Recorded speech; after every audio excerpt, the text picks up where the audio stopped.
Assalamualaikum warahmatullahi wabarakatuh. Kami dari kelompok 10 ingin mempresentasikan materi tentang pelaporan segmen dan interim. Materi ini akan dipresentasikan oleh yang pertama ada Dema Ilmi dengan NPM 0119101193. Lalu dilanjut rekan saya Feni Novita dengan NPM 0119101182 dan rekan saya yang terakhir Nurul Nisa dengan NPM 0119101199. Pelaporan segmen. Pelaporan informasi keuangan menurut segmen diatur melalui PSAK nomor 5 yang menjelaskan pelaporan informasi keuangan menurut segmen dari suatu perusahaan khususnya yang beroperasi dalam industri dan wilayah geografis yang berbeda. Dalam pelaporan informasi keuangan menurut segmen, perusahaan menggambarkan aktivitas masing-masing segmen industri dan menunjukkan komposisi masing-masing wilayah geografis yang dilaporkan.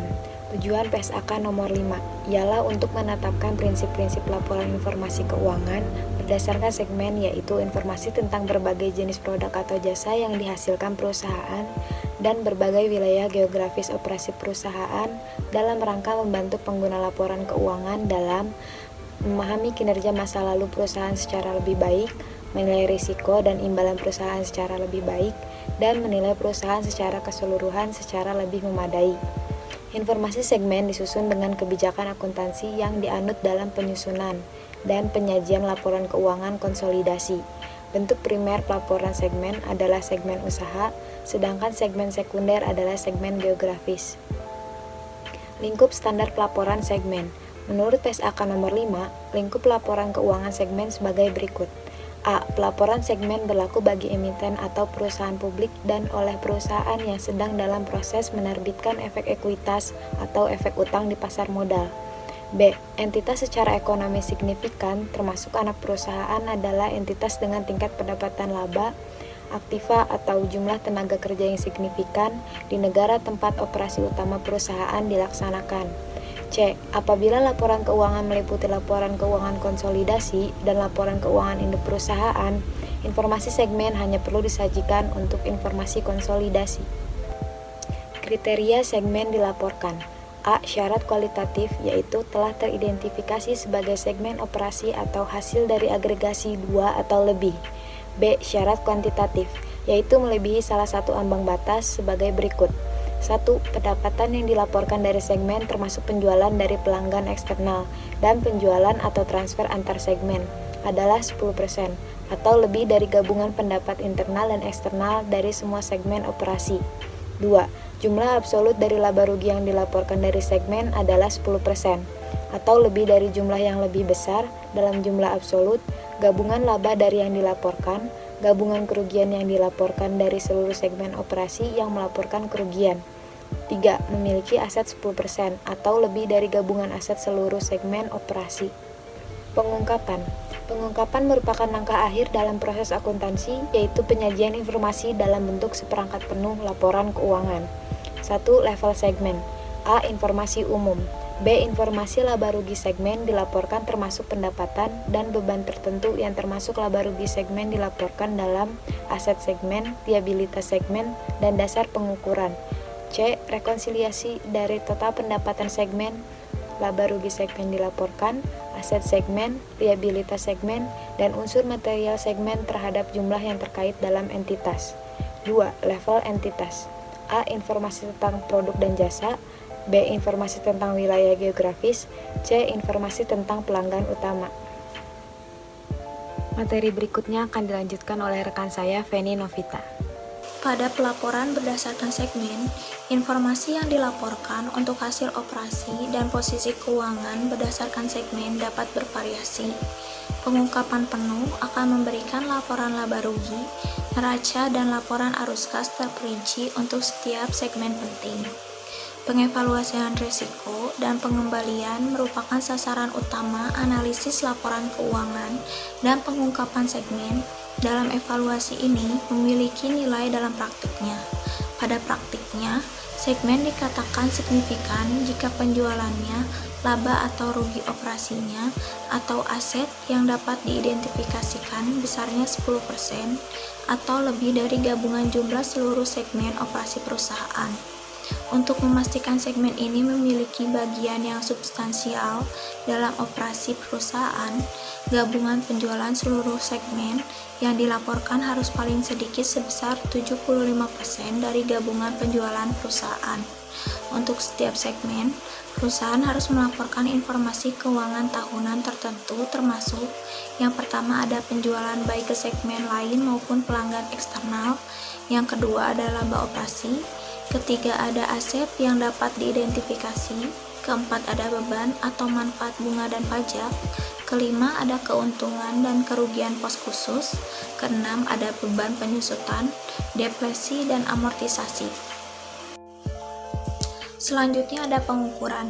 Jumlah setiap unsur segmen dilaporkan merupakan ukuran yang dilaporkan kepada pengambil keputusan operasional untuk tujuan pengambilan keputusan untuk mengalokasikan sumber daya kepada segmen dan menilai kinerjanya.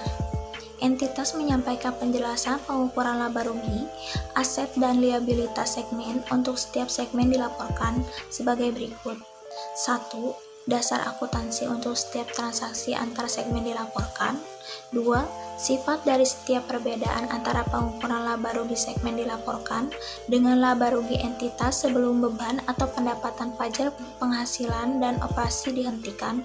3. Sifat dari setiap perbedaan antara pengukuran atas aset segmen dilaporkan dan aset entitas. 4. Sifat dari setiap perbedaan antara pengukuran atas liabilitas segmen dilaporkan dan liabilitas entitas. 5. Sifat dari setiap perubahan dari periode lalu dalam metode pengukuran yang digunakan untuk menentukan laba rugi segmen dilaporkan dan dampak dari perubahan tersebut dalam mengukur laba rugi segmen jika ada. 6. Sifat dan dampak dari alokasi yang tidak simetris kepada segmen dilaporkan. Ada pula perbandingan PSAK baru dan lama.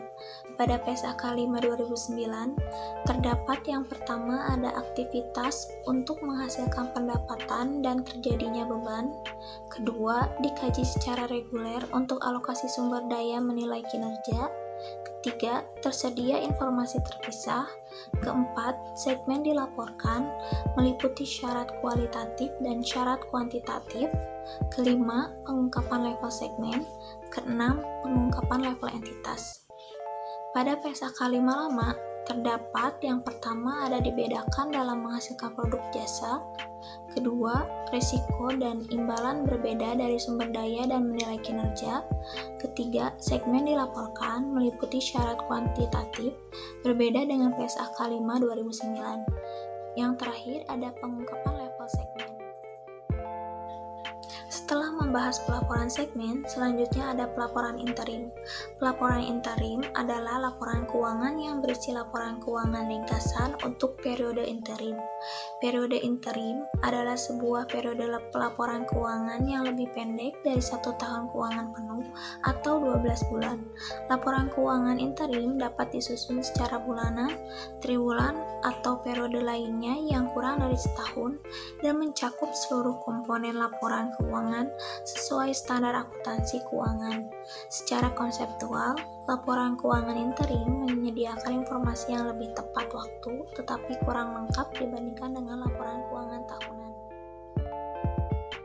Pada tujuan PSAK nomor 3, laporan keuangan interim ialah menentukan isi minimum laporan keuangan serta prinsip pengakuan dan pengukuran dalam laporan keuangan lengkap atau ringkas untuk periode interim. Pernyataan ini diterapkan jika entitas disyaratkan atau memilih untuk menerbitkan laporan keuangan interim sesuai SAK. Terdapat dua pandangan tentang laporan interim. Pertama, pandangan yang menganggap periode interim sebagai dasar periode akuntansi dan menyimpulkan bahwa hasil operasi tiap periode ditentukan dengan cara yang sama seperti pada periode tahunan. Kedua, pandangan yang menganggap periode interim sebagai bagian yang integral dengan periode tahunan. Materi selanjutnya akan dibacakan oleh rekan saya Nurunisa Jamaluddin. Komponen laporan keuangan interim. Laporan keuangan interim berisi komponen-komponen berikut. 1. Laporan posisi keuangan ringkasan. 2. laporan laba rugi komprehensif ringkasan. 3. Laporan arus kas ringkasan. 4. Laporan perubahan ekuitas ringkasan. Dan yang kelima, catatan penjelas tertentu. Pelaporan akuntansi untuk pelaporan interim. PSAK nomor 3 menstandarisasi penyusunan dan pelaporan laba rugi interim. Standar tersebut mendefinisikan elemen laba rugi dan pengukuran biaya berdasarkan sebuah basis interim. Standar tersebut juga memberikan panduan untuk tindakan akuntansi atas divestasi, pengurangan beberapa jenis aset, pos luar biasa, transaksi yang tidak biasa terjadi ataupun tidak sering terjadi, serta kewajiban bersyarat pada laporan keuangan interim.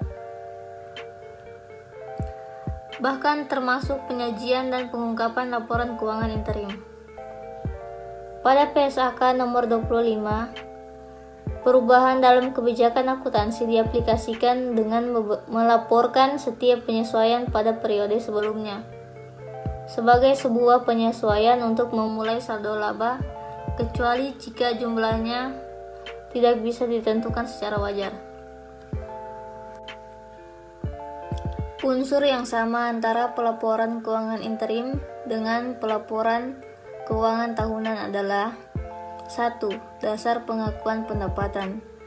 2. Kebijakan akuntansi dasar pelaporan pada periode interim, kecuali jika ada perubahan dalam standar akuntansi. 3. Penyajian penggolongan aktiva lancar atau tidak lancar, dan kewajiban sebagai jangka pendek atau sebagai jangka panjang. 3. Prinsip dasar pengakuan dan pengukuran yang dinyatakan dalam IAS 34. Yang pertama, suatu entitas harus menerapkan kebijakan akuntansi yang sama dalam laporan keuangan interim, kecuali untuk perubahan kebijakan akuntansi yang dilakukan setelah tanggal laporan tahunan terakhir yang akan tercermin dalam laporan keuangan berikutnya. 2. Pendapatan yang diterima dalam musiman secara siklus atau sesekali dalam 1 tahun. Keuangan tidak boleh diantisipasi atau ditunda karena adanya laporan interim. 3. Biaya yang terjadi secara tidak merata selama tahun keuangan entitas tidak dapat diantisipasi atau ditunda untuk keperluan pelaporan interim. Hanya jika hal tersebut juga wajar dilakukan pada akhir tahun keuangan.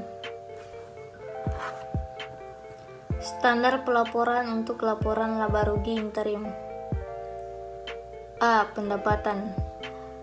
Pendapatan harus diakui dan dilaporkan pada periode diperolehnya dan tidak dapat ditangguhkan ke periode lain untuk menyajikan arus pendapatan yang lebih stabil. Pendapatan dari usaha musiman seperti dalam pertanian tidak dapat dimanipulasi untuk menghilangkan tren musiman. PSAK menganggap permasalahan musiman menjadi masalah yang sangat penting untuk memberikan manfaat yang lebih besar pada pengguna laporan keuangan, maka laporan keuangan interim harus disajikan secara komparatif dengan periode sebelumnya dengan kondisi sebagai berikut.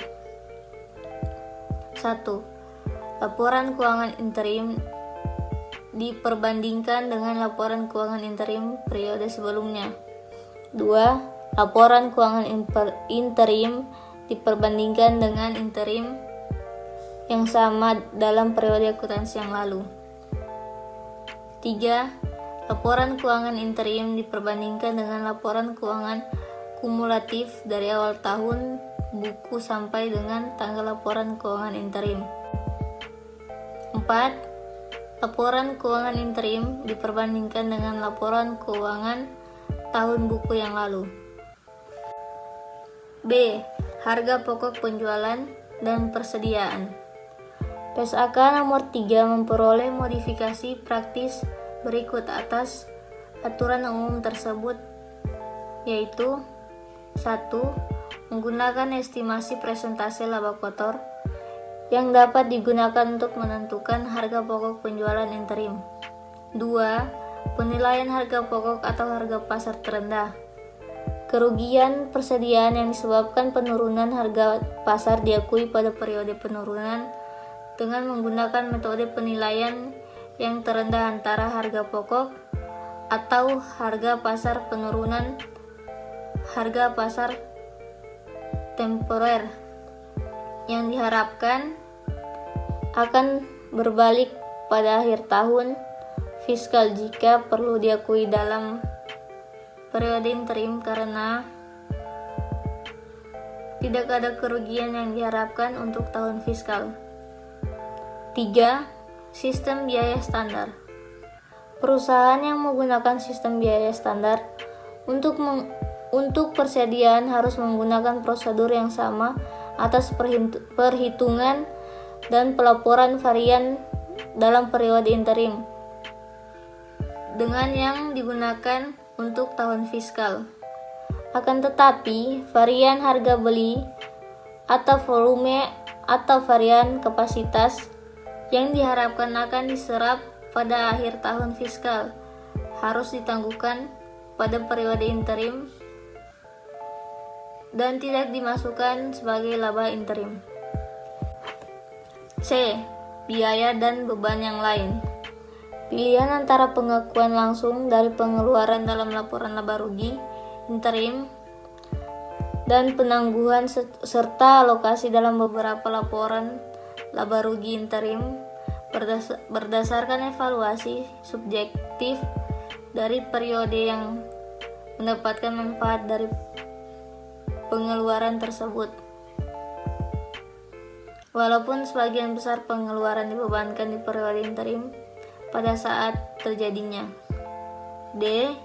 Akuntansi untuk pajak penghasilan dalam periode interim. Perhitungan pajak penghasilan interim menimbulkan suatu permasalahan khusus bagi akuntan karena beban pajak aktual dihitung berdasarkan penghasilan untuk seluruh tahun fiskal. Selain itu, perbedaan temporer antara akuntansi fiskal dan akuntansi GAAP mengharuskan pengakuan pajak tangguhan. Yang terakhir, E. Pelepasan segmen atau pos luar biasa, tidak biasa, jarang terjadi, dan bersyarat. Menurut PSAK nomor 3, mengharuskan pengukuran dan pelaporan pos non-operasi utama menggunakan dasar yang sama, seperti saat mempersiapkan laporan tahunan. Selain itu, pos tidak biasa operasi yang dihentikan dan transaksi yang jarang terjadi harus dilaporkan pada periode interim di mana hal tersebut terjadi dan tidak dialokasikan pada periode lain pada tahun tersebut. Tes material untuk pos luar biasa harus didasarkan pada estimasi atas pendapatan seluruh periode tersebut. Tes material untuk kegiatan yang dihentikan dan transaksi yang jarang terjadi harus didasarkan atas pendapatan operasi untuk periode laporan interim di mana kegiatan tersebut dihentikan untuk pertama kali dilakukan. Sekian presentasi dari kelompok kami, lebih dan kurangnya kami mohon maaf. Wassalamualaikum warahmatullahi wabarakatuh.